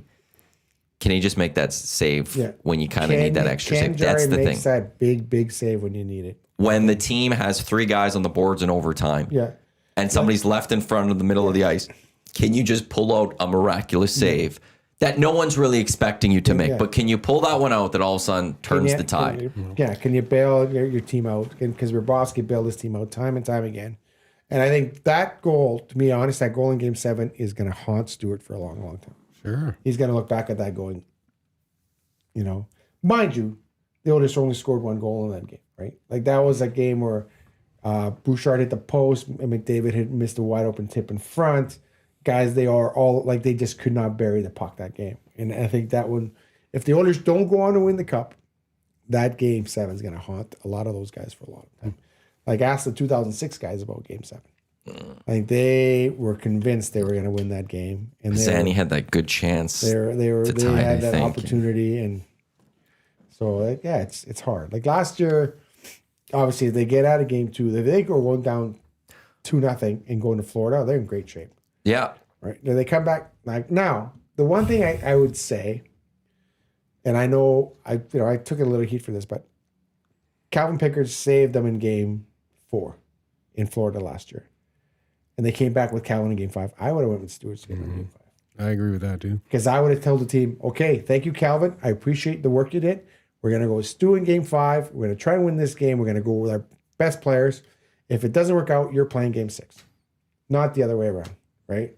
And I think that would have been it would have been bold, but I think that's the move that Chris Knobloch should have played last year. And I think the entire team would have rallied around Skinner. Well, a couple of points I want to kind of bring up is like I sat on the deck at the ranch having drinks with Stewart after he signed this contract. Yeah. And we kind of were projecting what was going to happen with him in terms of games played and things like that. And so right now in this year, what his thoughts were and what we were discussing was that in this year, he would really be pushing Campbell for the number 1 spot. And at the end of this year, they were going to have to make a decision. Do they trade Campbell and make Stewart the starting goaltender, or do they ride Campbell and Stewart's playing well enough that he goes away at the end of this contract and goes somewhere else, and then Oilers have to replace him? And so what's gone on in the last few years, again, like so far exceeding any expectations that he had, that anybody should have had on him. And the other thing I just want to say is where they are today. I mean, it's extremely small sample size since it's been gone. They played 2 games. Both the games that have been played, their goalie save percentage was under 900. Small sample size, but they still need to pull a full Colorado. And even though they love Pickard, he's got to go. They've got to get another better player to pair with Jarry to try to get to the next hump. And there's guys that are going to be available. Laurent Brossoit is a great example of a guy that was one of the elite backup goaltenders in the league, been hurt for the last while. He's just healthy now and coming back. He's available. I mean, there's other things that are out there that they need to do to do this. But that's still not good enough because their roster. But the hope is that they don't need Pickard in the playoffs. That it doesn't matter who the backup goalie is. That Jarry's going to be the guy. That Jarry's not going to be a guy Chris Knobloch's going to have to sit there at some point in the playoffs and go, we can't start you. Yeah. We got to go the other way. We're starting a different person. Okay, so that backup goalie, to a degree, after you make this move, you're Stan Bowman and Jeff Jackson. We don't care as much about the backup goalie anymore because Jarry's going to be our guy. Is he? But they're believing so. Well. And I guess you have to wait and see. You have to wait. Just like Skinner got the chance in the last couple Stanley Cups, it's a wait and see see if he can do it. Remember you talk about, I agree, Jarry had a bad season last year and he got sent down and anyone could have had him. But you recall Bobrovsky did not start the playoffs in 2024. That's true.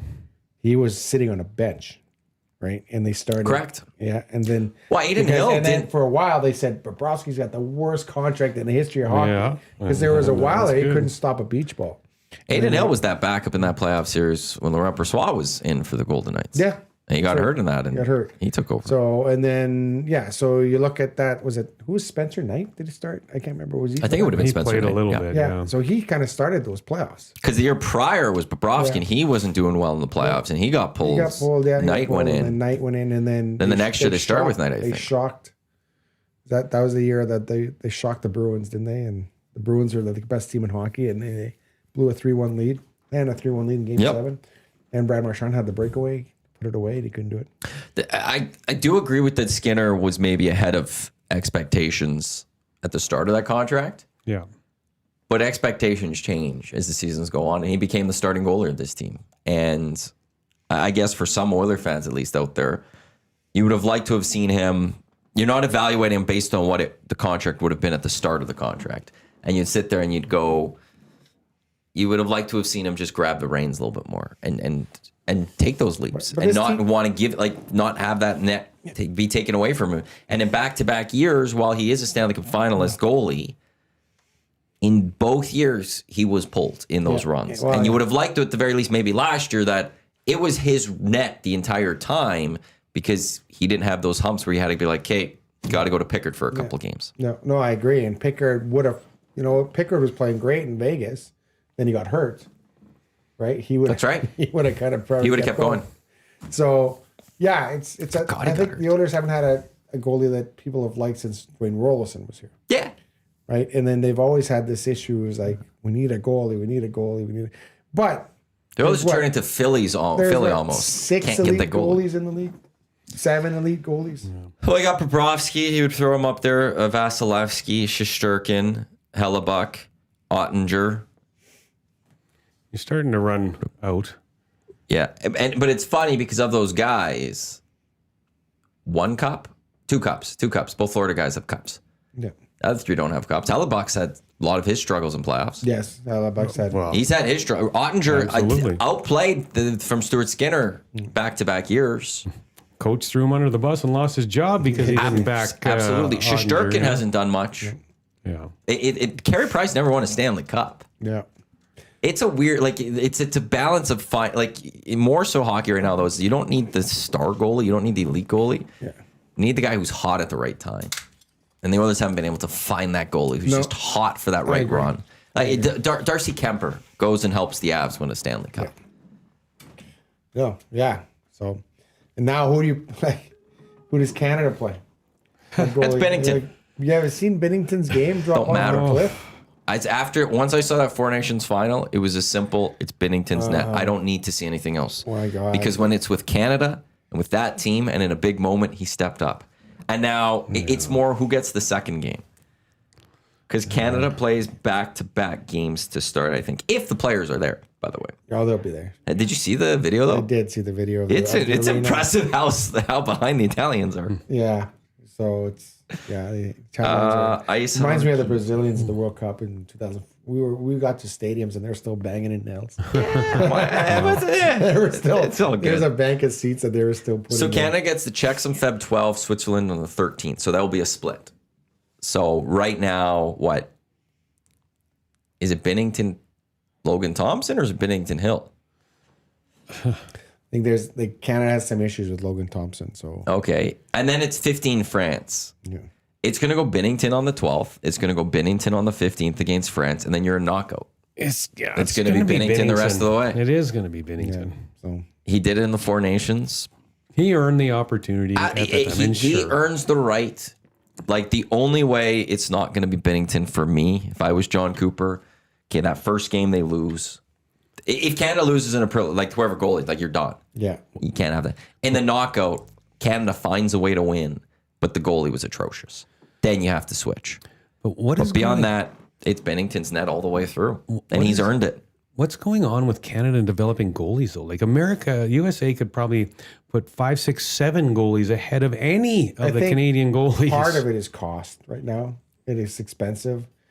And like what Canadian goalie the young kids look up to and say, I want to be that guy. There's no Carey Price. There's no Martin Brodeur. There's no. Right? But these kids, the people in the NHL right now would have been looking up to Roberto Luongo or Carey Price. Yeah. Sure. And we didn't develop those kids. Yeah.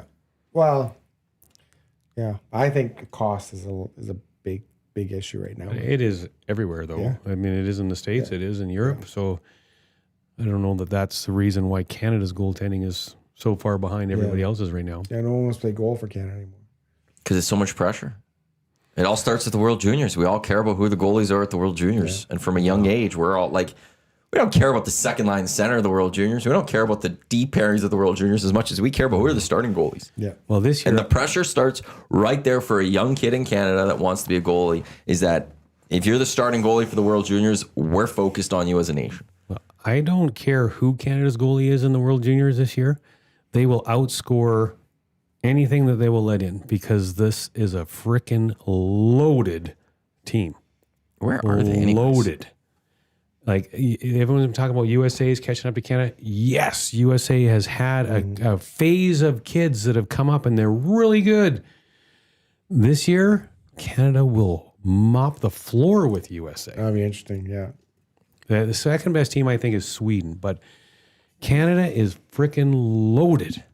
And Flip side of that, though, quickly, the women's getting dominated by the Americans in the rivalry series and all that. Yeah. Dominated. Yeah. That's a struggle. And I think the women are having a goaltending issue as well. fair, but they let in 10 here in Edmonton. What's with Rogers Place and goaltending issues? Okay, but let's go back in time. Was it the last Olympics or 2 Olympics ago that Canada lost 8 in a row? Yeah, to the Americans. And won the gold medal? Won the gold medal. So So it's one game, winner take all. Let's be honest, it's a 2-team tournament. Exactly. So you guys- To a degree, it should just be a best of 3 type thing. Yeah. I don't know. It's a 2-team tournament. It's fair. I think, forever. what was it, 06? There was in the upset, the Americans got upset, and it was Canada against someone else They in got the upset final. by Sweden. I think Was that the who it Swedes was? had like a 17-year-old goalie that made 50 Yeah. Wow. against the U.S. or something like that. Yeah. Yeah, But, it's... I think you got to develop other countries to make it more competitive. And I think this pro league will help if they can bring some of these players over. That's probably what you need more than a lot of things. Yeah. Is you need this spot that they could play on a regular Yeah, basis as opposed to just with their national teams for a couple of tournaments a year type Yeah. thing. And this pro league, they got a team in Vancouver now, Seattle, hopefully Calgary, Edmonton's next. The commish recently said, I think they want to go 4 then stop. Like either next year or the year after, they want to get another 4 teams, then they'll take a pause. They don't want to expand too quickly because they just don't have the player talent. base. Yeah. But if you can get to Talent 12 base. teams, you should be able to fill out with all those national teams. And hopefully it develops the Yeah, players but and it then gets you got them to bring going. players over and stuff like that. Yes. Say, They come play in Canada. Get a couple of Finns, until get a they couple can do that, but Swedes. They can't grow too fast because if the quality of play dives, then why would people go watch when they can go watch a AA midget hockey game for free and it's good, it's better. Like, doesn't make sense. Like they gotta go and market this to young girls and parents of young girls and to come watch these players play. And I'll give them a shot. The Takeover series, whatever it's called, where they just go to all these other cities. Yeah. It's well priced. It's like 30 some bucks to get into Rogers Place next week. The Canada ones were 70 some bucks lowest Well, I think tickets. they were for both games. So I think it was $80 for both games. So it was like $40. But wasn't there When like I went on 3,000 Ticketmaster, it people was there? just like, it was for the single game. Was it? Yeah. Because I looked at tickets and I thought there was a ticket for $80 for both games. Maybe there was for the Canada Rivalry Series. Yeah. Okay, because I didn't see it when I was on the show last week. We were just on Ticketmaster, and it was just for a single game, and it was $76. But did I not see that the crowd in the 10-4 game was 3,000 people? The Wednesday was very poorly attended. Saturday, much better attended. Was it? Okay. But it's hard. Like that was where, to me, just Hockey Canada just overpriced it for a Wednesday night. Well, that, like they you're did that. asking a They lot of did people to market- spend. They didn't market it 100% they particularly did. well. Like there was no advertising. I never saw. Yeah, I had no There's idea. it was banners. here. That's it. I There's don't know if people you've driven that- by those a lot banners, of but that's people was it. like, what? Canada's playing here? Like, it was just not very well marketed, that game. It was Tuesday. What was it, Wednesday? Wednesday. So, yeah, they probably could have done a better job marketing, but I don't know. Maybe it's a good thing there was only 3,000 people see him get moved 10-4. 10-4, yeah. But then Saturday they had a pretty full Saturday's a barn. good- and What was the stuff. score on the Saturday game? 4-1. It was 4-1 for USA, It was obviously. a closer game, but I think, I think US won 2 games 4-1. And then, like, they dominated the Canadians, pretty well. So we'll see what happens. We'll see if they make some changes, or we'll see what happens. Like one What game, changes can you make at this stage, though?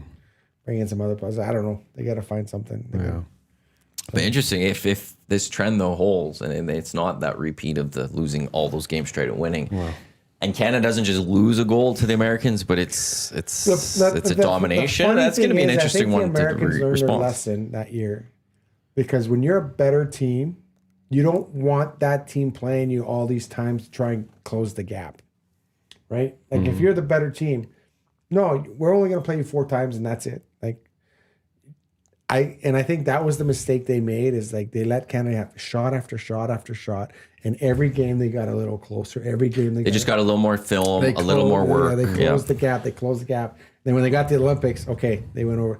So I think, the U.S., like, you can't play the same team, especially if you're a lot better than one team. You're not gaining anything from it. No, they're not. The other team is only going to get better. Yeah. But then who do you play? That's a good Well, point. that's, you got to find opponents. AAA midget Yeah. teams like they used to do. Yeah. Yeah, you got to find opponents somewhere. You got to go out there and play. And I think the problem with the midget teams, is it midget or bantam teams? They were playing midget, midget, AA, midget, AAA teams. Yeah. So it was one of those things. It's a different game. The kids are bigger, but they're losing to these teams, and everyone said, "Oh, look, you can't even beat a midget team." Like, and that just didn't. It's look a bad look, but It's a bad it's look, the right? reality of the quality, though. The women's soccer did that too. There was it the American soccer team that played Minnesota? I think it was the Minnesota Academy team, and they lost like 7-1. And everyone's like, "Oh my god! Like, this is the best women's team in the world." And 7-1 to an Academy team. Like, it's just a different game. It's whatever, right? Like, it's like we love our World Juniors here. put that World Junior team against an NHL team, the NHL team will wipe the floor with it. Yes, of No course. one would say anything about Even that. American Hockey League. Well, they actually they lose to the Bears, Yeah. and there's been a lot Right. of That's right. exhibition games where the World They Junior lose to team the would take Bears. on the University of Alberta Yeah, Golden and they Bears, and lose. the Bears would beat them. Yeah. And beat them pretty well. And no Beat one them says, no handily. one says, Maybe not "Oh, this year, man, though." like, they still filled the barn with those What's kids. going on with the Bears this year? Oh, not that good. Oh, the Bears lost a bunch of players. And I know they lost a bunch. Are they not? I haven't seen their record No, this they year. lost to Grant McEwen last week, I think. The first time in history or something like that. But yeah, like you'd have the best program, or they would take CIS at the time. It was CIS. They All would play stars the together, CAS All Stars and lose. and they'd lose, and it wouldn't even be close. Yeah. They would just dominate. Yeah. It's just that there's a difference in those and things. there's a difference, and no one would say, "Oh my goodness!" Like That's why Bob look at the Stauffer always quality got. Was it Alfred Payton? I have to ask JMO. There's one famous former player that got mad at Staff because Staff was trying to tell them that like an NCAA team would beat the Eskimos at the time. And that player was just like, no, we would beat them. We would beat them. They would kill Alabama. We would destroy you. Bob's like, "Oh, Alabama's got 8." You watch. I'm not a huge college football fan. One, the games take 4.5 hours to play. Like, come on. Like I've been to college football games and they bring out the 6-minute clock or a 3-minute clock, and there's a guy in the middle of the field standing with the clock, and you're going, "Are you kidding me? I gotta wait 3 minutes between a kickoff, and I can't even have a beer in this goddamn stadium." Like this We're is starting to have that more. right? Football's a terrible in-person sport to a degree. I'm not Well, gonna lie. no, like it's ebbs and flows, right? But the thing is, and I've always contended this: these big schools have 5 really good players, and the other 60 guys are just guys, Yeah, that's, right? And so those 5 point. really good players are going up against 13 or 12, or 11 bad players. Yeah. And that's where they dominate. It's the same. Yeah, there's the Poor LSU guy. team from a couple years ago that had Joe Burrow and Jamar Chase on it that is famous to be one of the best teams ever. Yeah. You have Joe Burrow and you have Jamar Chase, and they would do well. Yeah. But to your point, Yeah. we could probably go through a lot of that roster right now and find a lot of guys that never proceeded to the No. next level A lot or of guys went to the are- next as level and didn't do mechanics now. anything. No, it's like it is. And if you go, let's say it was the Elks going up against that they team. would kill them.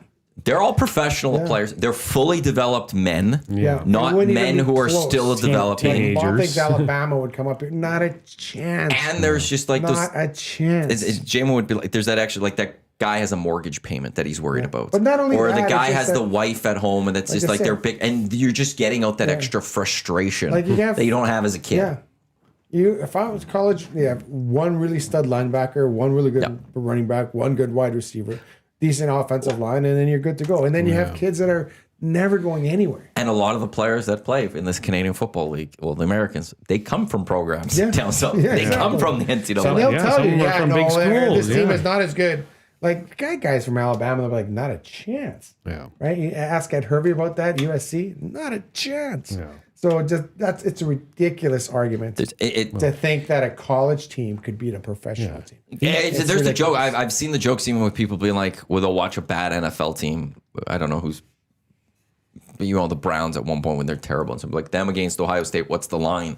And some people like Browns minus 40. Like the Browns, even as bad as they've been, are still winning by They're 40 still points destroying- against the best team in the NCAA. Yeah. Like they're still like, they're bad in the NFL. Yeah.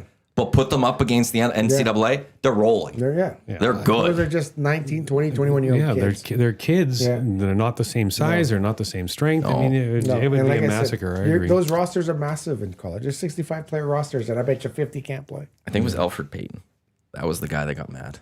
Yeah. I think it was Alfred Payton. But because it's a ridiculous statement, and every time he Why? says it, Because it's it's you ridiculous. watch them against their same level, Yeah. and you see how bad they are. You watch the other ones in their same level, and you see how good they are, and you think, well, how much different could it be? Yeah. And to riff Griffin Reinhardt's part from earlier, look at how well he did He's the greatest junior against the player of all juniors. time, and he Of course, that's going to couldn't- translate in the National Hockey League. Why wouldn't it? Look how good he is. See, that- But yeah. it's a different level, and we don't know how to just properly. Yeah, that was a bad and lazy narrative that year. That like I said, no one would listen to me. When I said you can't play in the next level, you won't play. And I want to bet with Bob Stauffer because I told him that Griffin Reinhardt wasn't playing 30 games in one season, and he played 29. I went, Oh, good for you. Good for you. it was great. It was awesome. And he was trying to claim, no, that's close enough. No, 29 is not 30. No. 29 is not 30. No, it's not. That's the bet. And yeah. Portions of this hour of the Hangout, by the way, brought to you by the High Product Marketing, official merch partner of Edmonton Sports Talk, promotional products that bring the buzz. Check them out, thehighproductmarketing.com. A little bit of injury news from the NHL. Dylan Holloway out 6 weeks, according to Jim Montgomery. But also, Connor Bedard will be out until at least early January. The next time he'll be reevaluated for his upper body So injury. they haven't said if it's a shoulder or not? Jamming 33 posted that in the nasty chat. It looks like he copy and pasted right from the Blackhawks. I'm not seeing. I'll find out in seconds. Yeah, Frank Saravalli had the same thing. They're not considering surgical options at this point. They're not considering it at this point. So seeing how he progresses, then they'll make decisions based off of that. Yeah, no surgery required At this moment. this time. Oh. Well, surgery would probably would cost them the year. Yeah. probably. So they're probably wanting to be like, okay, is he progressing? Is he doing better without surgery? And if it doesn't, that'll be the reevaluation in January where they'll decide to go to a surgical option. That's the way I read that. Don't take that to anything. I am not a doctor. On the I bright only side, play it looks one like, on TV. looks like Skinner and Kulak's paperwork came through. So Oh, yeah. So that what a Tuesday night that's going to be. That's can't That'd be miss awesome. TV. You have to Can't do miss that. TV. You have to play Skinner have no to matter play what. him. Absolutely. Like, And you got to play Jarry. it's just, how often do you get that where you get that trade and relatively soon you could have them go up against each other? You know, sometimes it happens where, sometimes a guy gets traded. It happens rarely, but when the guy gets traded to the team you're playing that night, and he goes, go walk across the hall, you're now. And it adds, anyone across hockey is going to be like, oh, this is going to be fun to watch. Like, it's just you the, gotta- can't miss TV. absolutely. Tomorrow, 5:30. Oh, it's so gonna be great. you're going to want to see just, okay, well, Jarry versus Skinner. Skinner's going to want to, well, Kulak too, but goalie-wise, at least that matchup. Skinner's going to want to show his former club. Jarry's going to show his former club. Yeah. So And Leon's going for his 1,000th point. If That's he gets right. it against- Yeah, if that's he that gets too, it against Stuart Skinner. Or if Skinner stops That's it. great drama. Skinner's the reason he doesn't have to wait another day to get his 1,000. Great drama. Okay, here's something I want to get into with you guys, especially with you here, DVD, because when you look at the Oilers, the Oilers, if you look in their last 8 games, they're way better. Connor McDavid is the best player in the world when he's playing his best, and he has, over the last couple of weeks, been, until yesterday, flipping phenomenal. Yep. And when he's playing like that, he can carry this team on his back and win hockey games, which he's been doing. Now, yesterday was the 3rd game in 4 nights for this team. Evan Bouchard played 28 flipping minutes on the 3rd game of 4 nights. McDavid, Draisaitl, Hyman were all in the 25, 26 minute range yesterday. There was 5 forwards that played under 10 minutes on the 3rd game of 4 nights. That cannot happen. So what does this mean to me is either the coaching staff is crazy because they're riding their guys too much or whatever, or it's coming down to the fact that this roster construction by a moronic GM is so bad that there's no depth there, and the only chance they can be successful is if they overplay their top 5 or 6 guys. Well, I think they're chasing the game. That starts with it, right? Once you chase the game, you got to throw your best guys out there. But there's the thing is the power play there's only 1 unit power play, and they'll go out and they'll take a timeout and they'll Keep it going. Keep it going. And Unless there's a stoppage or the puck's clear with 20 seconds left, that other unit ain't seeing time. No unit. But that speaks to the lack of depth, doesn't it? It does. It's, Lack of depth or lack of trust. yeah. That might just be that they just don't, when you sit in there and you go, we got Connor and Leon, how do you not keep throwing them out there? In 3 games in 4 nights, though, you can't. They're tired. They can't do it. Yeah, no, you have to. But that's on those other guys as well, right? If they go out there and have a shift, they don't do anything. You got to keep throwing them out there if you're a coach, especially if you're down 2 goals. It's why it makes it easy. There's a comment here. It makes Knobs a lazy coach. Well, I don't know if he's lazy, but it's one. Okay, I give them a couple shots. They don't do it. Well, I have these other guys. I got to go with them. Leaving Gretzky on, not to shoot type thing. How do I not go down without my big guns constantly going over the boards? So Mark Spector and I had a great talk with Todd McClellan when he was here. He actually didn't have an avail till later, but we kind of went searching for him, and we said, "Hey, can we talk to you for a little bit?" So he had a great line. He says, I know everyone says don't play Connor and Leon together. Don't play Connor and Leon together. He goes, but that's like not using salt and pepper. Like, you have those guys. You want to play them together. But no, I agree. But I think part of it is, if you want more than 10 minutes, you got to do something when you're on the ice. And there's not enough guys doing something right now. And So whose fault is that? Well, the construction, I get it. But this team, was it constructed by Stan Bowman, who came in here a year ago? Or was it constructed by the last guy who left? And also Jeff Jackson. Yeah. There's a lot of different hands that were part of this team. Well, that's one of the problems. There's too many cooks in the kitchen, right? And it starts with the owner's getting influenced by someone, and then he's getting influenced. He's getting influenced by, he's got, let's be honest, he's got Bob Stauffer in his ear. He's got Paul Coffey in his ear. Mm-hmm. He's got, Stan Bowman, wants to do something. Jeff Jackson's in there. There's too many chefs in the kitchen, to be honest with me, my opinion. And when Ken Holland was here, he was still getting influenced by the owner, who was getting influenced by these other outside entities who. But I do feel like Ken maybe did, and you know better than I, a really good job of trying to block out as much of that extra noise as he could. That shouldn't be your job as a GM to block out the extra noise. There shouldn't be that extra noise. You want to run Poho should be in charge. Huh? The president of Hockey Ops should be the first voice. Yeah. And then it all trickles down. But he's got advisor here, advisor there. He's got another guy that's advising him, another guy that's calling GMs, hey, what'd you think of this trade? And going, what?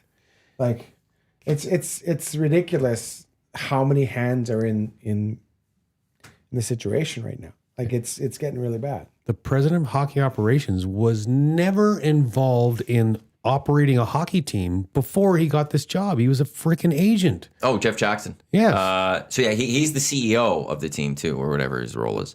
He was an assistant GM with the Leafs. Well, so we did have some managerial experience at the very least prior. Before Bowman got hired, Jeff Jackson, if you go back to that July 1st where everyone was praising him for how brilliant the moves he was, he effed this team then.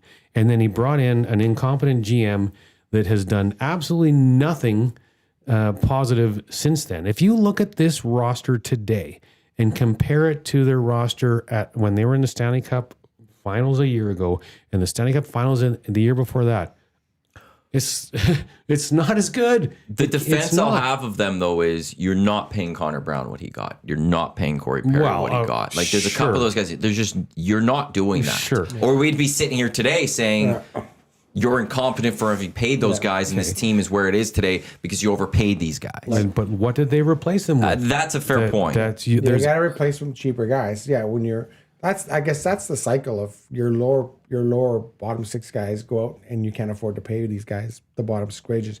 You got to bring in these other guys and you hope that you're throwing a lot of darts at the wall and you're hoping you're hitting the bullseyes. The mistake they made is they let Broberg and Holloway walk away. And that's the July 1st mistake. That was the mistake. They wouldn't have been opened as much if they didn't throw everything at things. That they also, to a degree, they didn't need all of that. You get a sense. It was short-sighted. Broberg didn't want to be here. I get it. They gave him a lot of money, but letting Holloway walk, to me that's a huge mistake. I said at the time I would have kept both. I would have offer sheeted both. I would have accepted both. Broberg's because Broberg would have been one that I would have at least gone sat him down and been But let's do a year. I think he had let's do a year. Yeah. Absolutely. But this is where you're like, hey, you're gone. You want out. We're fine to move on from you, but we need more than this value. Yeah. Come in this year, produce. Next August, when we're eligible to trade you, we will trade you. We will get something better than what we're going to get here. Just go play your heart out. How was that second pairing in that playoff year with Broberg and Darnell Nurse? It was good. Yeah. And since then, now what? And now, you've committed to Wallman has been a decent contract. Decent player so far. It's not this year. Last year he was. But I'll say this with the Oilers still, though. I don't care about the regular season performances as much. This team's about the playoffs. Sure. Yeah. What do they do in the playoffs? Is Wallman going to be Wallman from the playoffs this upcoming year? If he is, he's a solid player. Yeah, but you're what this team is. You're missing out sandpaper. You're like sure. By the way, the Oilers have just recalled Quinn Hudson from Bakersfield. I'm actually excited about that one. That's why they didn't do it the game before. Yeah. That just came across the wire from Andrew Peard. Yeah, he might be something. His brothers, I mean, we'll see. In the AHL, he's been really, really, really good. His brothers they've come from an obscure kind of path, right? Because they weren't like Hudson in Montreal. That no one expected him to come in the NHL and do what he did. And I don't know, like Lane's been dominating the A, So I'm curious to see what he does in the NHL. I'm really curious. Quinn. Yeah, I'm really curious to see what he does. Yeah, it'd be interesting to see. Well, and what you're putting to the conversation we're just having too, where you have all those guys that aren't producing, so you're sticking with the big boys and constantly putting them out there. You need to train something then in that bottom. Yeah. Try someone else. Can someone else maybe produce or be that little spark that allows you to sit McDavid and Leon for that extra not shift going to or be two? in the bottom 6. He's got to play top 6, I think. So you're bumping Savoy at the top 6? You're not touching that first line. So now Savoy gets bumped at top 6. They put Colson and Draisaitl. I think this is part of earn your way into that top 6. No one should just go right into go onto that third, fourth lines area and go show that you can produce. That's the age old problem with bringing a kid that plays first line minutes in the American Hockey League. It is true. Because now you're asking him to take on a different role, playing third or fourth line in the NHL. I agree. Got to earn your ice time. It's tough. Like if he's a top 6 player in the AHL, put him in the top 6 and see if he can play that. I agree. That position in the National Hockey League. Yeah, like so Nick Lardis, who many people might know because he played junior hockey on Zach Hyman's team that he owns in the Ontario Hockey League. He scored 71 flipping goals in the Ontario Hockey League last year. That hasn't been done since, John Tavares and Eric Lindros, the only people that have scored that many goals. This guy's potential is astronomical. They didn't want to rush him, so they put him in the AHL. He's been lighting up the AHL, 4th leading scorer in the AHL, first most points for a rookie in the AHL. They brought him up when Bedard got hurt, so he's played one game.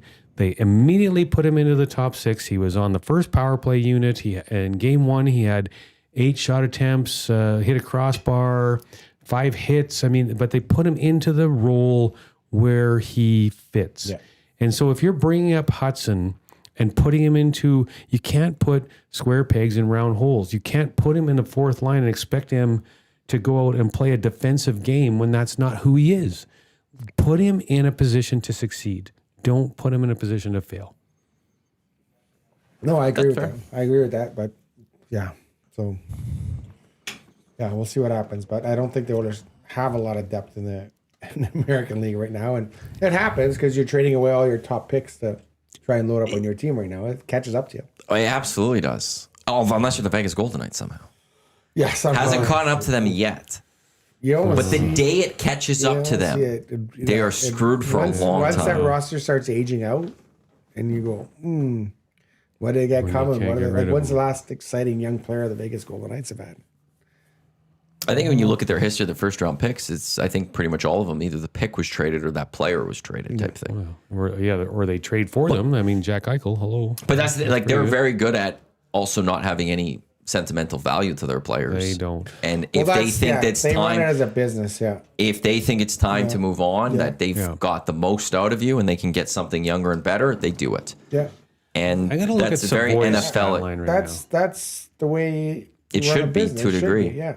It's one of the, when he was at his best. That was what Bill Belichick did. Yeah. Bill Belichick had no personal attachment to a player, even as the GM. Yeah. If he had a bad pick, he had no problem cutting him early. Yeah. As opposed to trying to fight for that player and like, oh no, next year he'll be here. No, I'm cutting you or I'm trading you and I'm bringing someone else in. Okay, so you say do you bump Savoy out of the top 6? He's got 11 points in 33 games. Mm-hmm. Like as I was thinking that as you were saying that, I'm like, what has he really done? He's had a couple of good games here and there where he's got a couple points, but is 11 points in 33 games. Into that category where he was a top 6 player in American Hockey League, had a great year, and you're bringing him in here, and now you're going to play him on 3rd and 4th line. Like that's Is it exactly that type of player? how long should these players then get? Like Hudson, how long should he then get? If like let's say that's the move you make, how long should he get until you evaluate whether he can do it or not? These guys are so young. I know. Like I don't think he's it's only fair 21. to go. I mean, yeah, it's an interesting dynamic. And is Quinn Hudson a better player than Isaac Howard?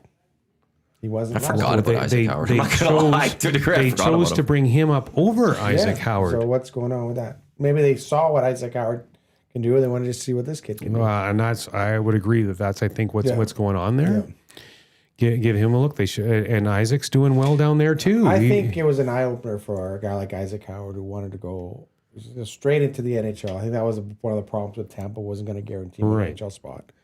So he comes here and he's like, okay, I'll play with McDavid and Draisaitl and I'll light it up. And then he realized it's a tough this is a tough league. It's like we're talking about. This isn't as easy as it looked like. I dominated in college. Why can't I? Yeah. Why can't I go that way? Pros? Like it just happens so often. Like, yeah, that's the absurdity of a college football team can beat a CFL team. It's ridiculous. Mm-hmm. It's such an absurd comment. Yeah. Like you are. Yeah. No, not gonna happen. Not even the CFL. Not gonna happen. It won't happen. Portion of this hour brought to you by the official drink of the EST Hangout is the Finnish long drink legend in 1952. A drink unlike any other sparkling refreshment, real liquor. Longdrink.com/Canada is where you can enter your postal code and find a liquor store establishment nearest you with the long drink in stock. Derek Van Diest from NHL.com, Ray McCourt from The Ranch, as well as the VIP Golf Show. Matt Iwanyk with you here on the Hangout. We've got about 15 minutes left. Then we got the Lock Shop, we got Oil Stream, EST Afternoons, Reed Wilkins Show, all coming up until 6 o'clock right here on EST. Do need to get a little NFL here. Cowboys have, I think it's like a 1% chance of making the playoffs. They can't play. But does this make you feel better going into next year that they had a little bit of a turnaround this season? Well, they got a great offense. They got to just, you can't score 40 points every week to win. You can't do that. Like it was their bump was like, oh, suddenly they can defend, and then a good team comes in here and goes, no, you guys can't stop the run. Have no pressure on your quarterback. Can't you throw the ball over the top all day if we want. And like we've seen that picture before, and then basically Cowboys have to score a touchdown on every drive to stay in that game, and eventually that's not sustainable because the defense was awful. Yeah. So Eberflus was the wrong hire as our defensive coordinator. I think that's done. We had several guys. DeMarvion Overshown is a stud linebacker. He's now back for his only third game. He just played yesterday, and he's ramping up. But yeah, the defense isn't good enough. But the trades, Quinnen Williams is good, and our defensive tackles with Odigizua and Clark that we got in the trade, that interior of the defensive line is as good or better than any in the NFL. Now we got Overshown back. We're going to get rid of Diggs. He's never going to play another snap. But we've got a couple. He had such a great start to his He's out. He's out. He's got issues. He's out. Like issues like, I don't know what it is, but there's like, was it last week where he just gave up on balls and he wasn't even sure? That's Pickens. Oh, I'm talking Diggs is the DB, but Pickens is going to be Pickens is fine. It's the defense with we have 2 first-round picks. I was so happy Green Bay lost yesterday. That bumped that first-round pick up 6 picks, and they have a couple of tough games ahead. It depends what they do in the playoffs. The Packers. Well, they're not going to win the Super Bowl. Please don't win the Super Bowl because that is the only way that it impacts the draft pick. If the Cowboys get, I don't want them to win anymore. Get that first pick because I want the safety. There's a safety, Caleb Downs, I think is his name. I want him. Yeah. And then we can get, if we can draft in 10 to 12, I think we'll get Caleb Downs as the safety, and that shores up that. Then wherever Green Bay's pick comes, is there another linebacker to pair with Overshown? Is there a really good DN that can get some pressure? Or another cornerback that can, because Ravel we drafted in the 3rd round. He was going to be a first-round pick this year, but he was injured. Now he's played like 4 games now. So we got Ravel. Deron Bland is really good. If we can get one more good corner there, and then we have some money to spend in free agency. So Cowboys, I legitimately think, and sure, people can say this is going to be biased. with Dak Prescott, the offense is flipping good. It's a great offense. If we don't have a second round pick now. The 2 top picks are going to be on the defensive side, 3rd round pick defensive side. If we can get 3 starters out of that, get a defensive coordinator that's going to come in and play to our strengths, which is man-to-man defense, not a zone defense. The Cowboys, man, we had 4 years in a row. We had 12 wins. Yeah. The talent is there. They just need the right coaching, get this draft right. We have to knock this draft out of the park, and the Cowboys will be legit the next 2 years. What do you think, Matt? Okay, so the bottom 4 teams in the National Football, the 14 teams have a negative point differential. Top 18 teams that have scored the most points, like of points for in the National Football League, only 2 of them have a negative point differential. The Bucks, who are 18, 17, 15th the highest scoring team in the NFL, so right in the middle. Yeah. They're minus 27. It's all green beyond that, except for the 4th highest scoring team in the National Football League, the Dallas Cowboys, who are minus 13.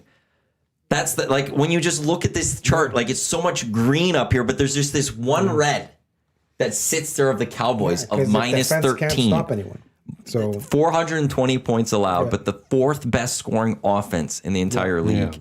When it comes to that, they are the second worst defense in points. You think about that offense too. They're not on the field as much as some of those top offenses because they got to watch. The defense allow them to march so much. So you're not on the field as much. So if you look at the fact that they had defense that could stop, then the Cowboys offense would be on the field even more. They'd be the top offense in the league. Yeah, that number is wild. I haven't looked that closely.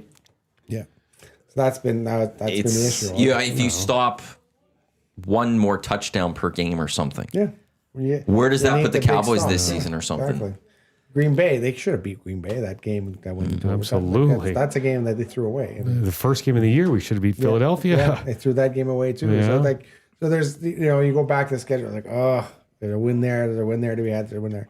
But I agree, Murray. Like if this is team and the pieces are in place, you just gotta supplement them. But so as much as we said there's 2 games we easily could have won, there was 2 games that I fully expected to win because I feel we were the better team and we didn't. And that was Arizona, who pumped us. Tommy's Cardinals. Pumped us. We should have won that game because we were the better team and they simply didn't show up. Yeah. And then the same thing yesterday. We are a better team than Minnesota. We were favored by 6.5, lose by 8. They didn't show up. No.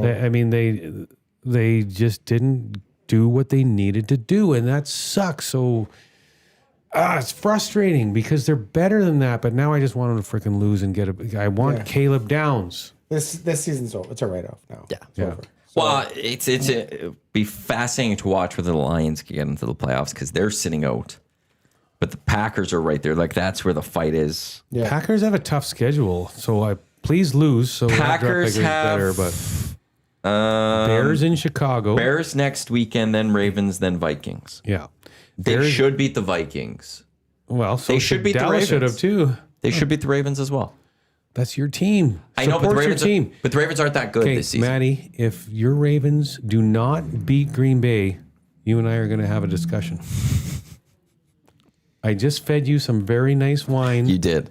Very nice wine. Now, help me out. Help our Cowboys out. DVD and I want the Ravens to pump Green Bay. Hey, I need... And, guess who just got hurt? Yeah, Micah Parsons. Micah Parsons. Non-contact injury. Never like hearing that. Yeah, it's the moment you hear non-contact injury, you go, oof. He's out. What could that be? I mean, he's out for probably next year too, but we already traded their first round draft pick next year. But I still don't know what to make of who the best team is going into the playoffs. Like, New England would have looked really good yesterday at halftime.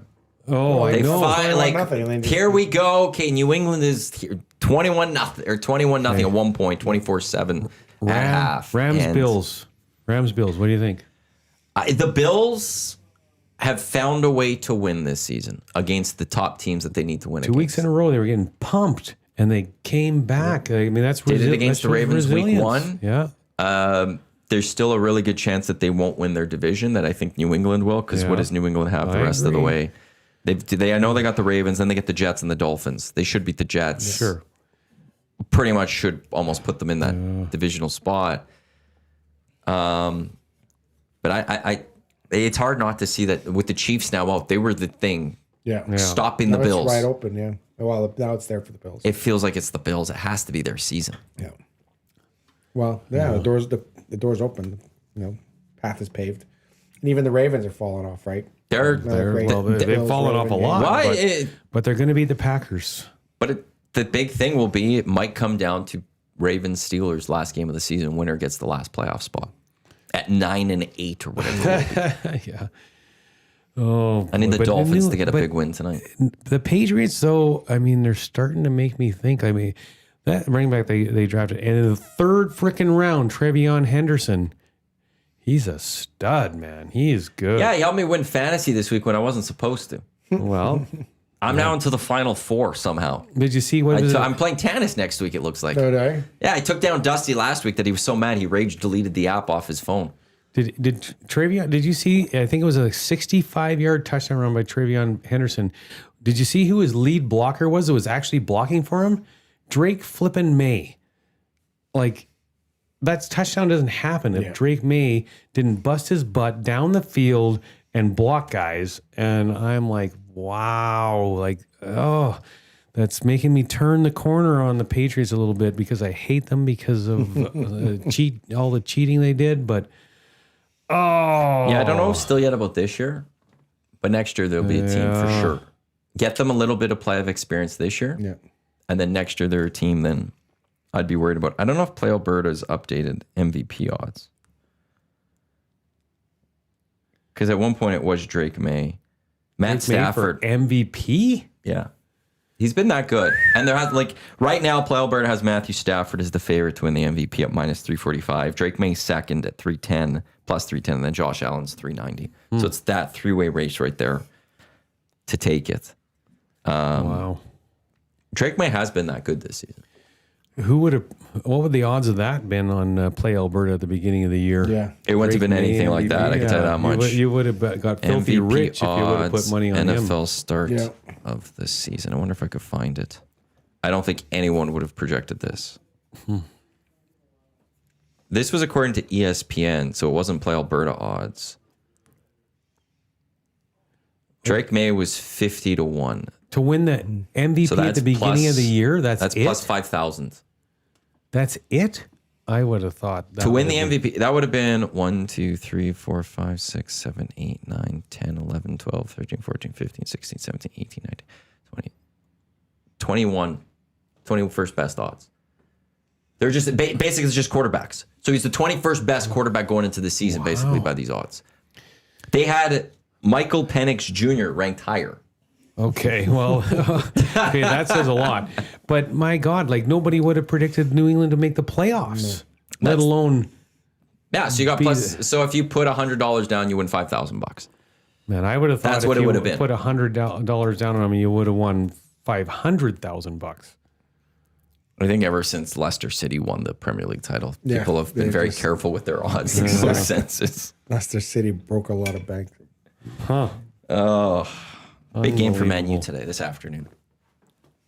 And it's AFCON time. Why do we have to talk about soccer, man? We don't. The show's almost over. So well, let's talk about something better than soccer. It's a World Cup year. We got to talk about soccer. Yeah. Okay, World fine. Cup year. Have you had any luck with tickets? Have you seen the ticket pricing? Yes. It's ridiculous.